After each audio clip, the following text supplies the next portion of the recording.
to be precise. He took one of his Tom Ford designer blazers from the rack and frowned at the brass buttons. They needed to be polished. Now. He pressed his finger down on the house intercom. "Henry," he bellowed, "meet me in my dressing room. Now." A soft voice replied, "I will be there right away, sir." Corbett tossed the Tom Ford blazer on the bed and then chose an Armani blazer to wear. He thumbed through his new collection of striped button-down shirts and picked a shirt from one of his favorite designers, Brioni. Recalling the $820 price tag, he snickered. Yes, he would almost look like $1,000,000. Almost.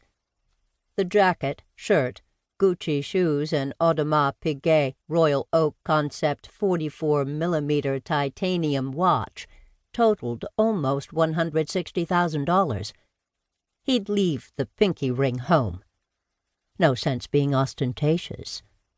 He snickered to himself again. Tonight was the night he would reveal to the members of the yacht club that he would be displaying a painting at a private exhibit, one by Marc Chagall, that was once thought to have been stolen and burned by the Nazis. He had made arrangements to acquire it at a private sale brokered by Christie's. Tonight he was having a party, basically in honor of himself, at the yacht club.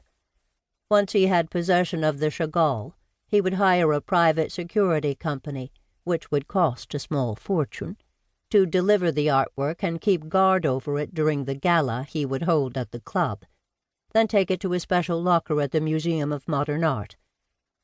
He had made arrangements for the museum to borrow the painting in the fall. He wanted to spend his summer being known in the Hamptons as a great art connoisseur.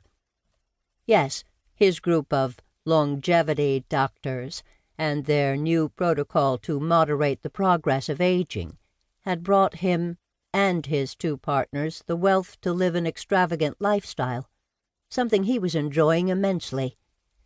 He had a co-op in Manhattan, and now this modest home in Sag Harbor.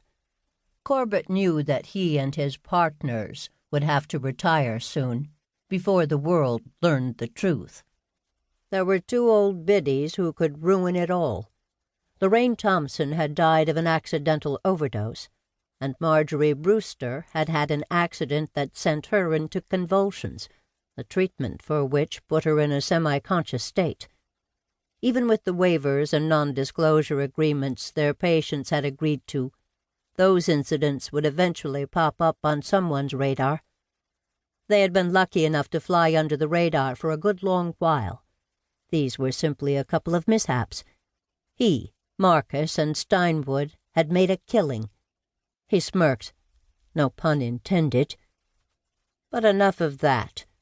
He picked a silk ascot, which added an additional $300 to his already ridiculously expensive ensemble, and left for the party. Chapter 1. Pinewood. Myra Rutledge repositioned herself on the antique settee on the terrace of her farmhouse. The letter she was holding in her lap was disturbing.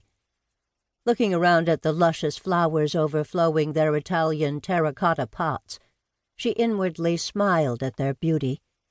But that did not change the gloom that had descended on her. "Good morning, love," Charles, her husband and partner, said, giving her a peck on the cheek. "Why so glum? It's a spectacular day." Myra picked up the letter and handed it to Charles. "It's from Charlotte." "What seems to be the problem?" "This letter.